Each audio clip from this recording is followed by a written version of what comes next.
you're still here. And you get another chance this day to do better and be better. Another chance to become more of who you were created and what you were created to fulfill.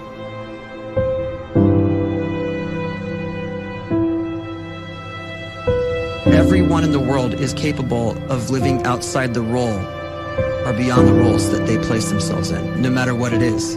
You're not just a dad, you're not just a banker, you're not just a brother or a son or a convict. It doesn't matter. Like, everyone is bigger, much bigger, infinitely bigger than the roles they place themselves in, and is capable of reaching potential greater than anything they could imagine.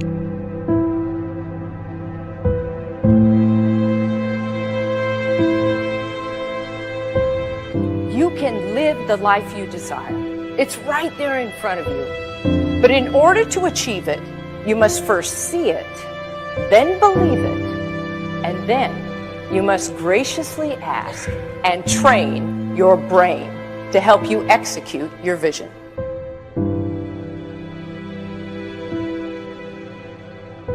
So when you start to focus and you delete distraction from your life, and you start to get seriously invested in doing one thing staggeringly well, and you practice that one thing over and over, a term to think about is mundanity.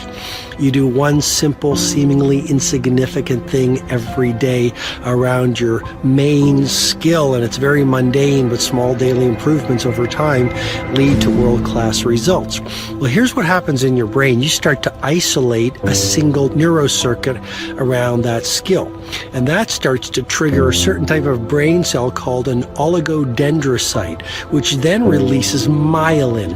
Myelin is a fatty tissue that starts to wrap around that single neurocircuit related to that main skill you've been practicing. And when myelin starts to wrap around the brain circuit, what happens is you have accelerated learning times, you can see more quickly, heightened perception, and you'll learn more quickly. And that is really the quote-unquote secret of the great producers. It's not a result of some natural gift, but their daily practice, their relentlessness and their grit, their work ethic, and their singular focus and sacrifice.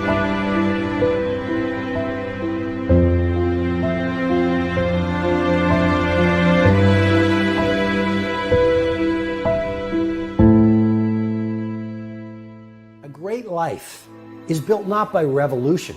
A great life is built by evolution. Small and steady wins the race. What you do every day is far more important than what you do once every decade. I want you to really think about that idea. What you do every day is simply your life in miniature. And as you live every single day, so you're crafting your life. What you do over the next hours is really building your future. And if you can just get every single pocket of 24 hours right as best as we humanly can, the rest of our life is going to take care of itself. So small wins matter. The scripture says we will eat the fruit of our words. You are planting seeds when you talk. At some point, you're going to eat that fruit. My challenge is make sure you're planting the right kind of seeds. If you want apples, you have to sow apple seeds. If you want oranges, you can't plant cactus seeds, poison ivy seeds, mushroom seeds. You're going to reap fruit from the exact seeds that you've been sowing. In other words, you can't talk negative and expect to live a positive life. You can't talk defeat and expect to have victory.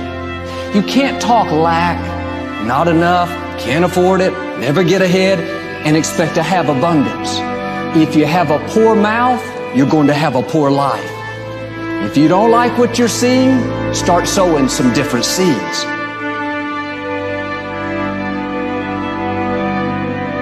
We may not realize it, but we're always feeding ourselves. What we watch, listen to, the people we're around, the thoughts we're dwelling on, that's feeding our inner man. If you go to lunch with people that talk bad about the boss, make fun of a coworker, put down a friend. They're feeding you gossip, feeding you jealousy, feeding you disrespect. Here's the key. Whatever you feed is going to grow. You may not like what they're feeding you. You're a nice person. But if you continue to hang around them, before long, you'll be gossiping.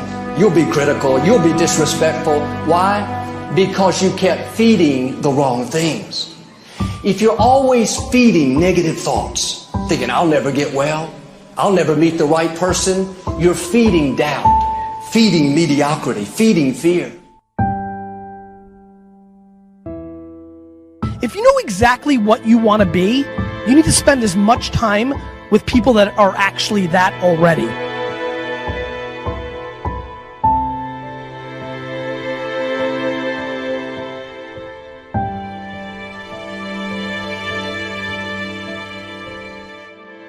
You cannot let a fear of failure, or a fear of comparison, or a fear of judgment stop you from doing what's going to make you great. You cannot succeed without this risk of failure. You cannot have a voice without the risk of criticism. And you cannot love without the risk of loss. You must go out and you must take these risks.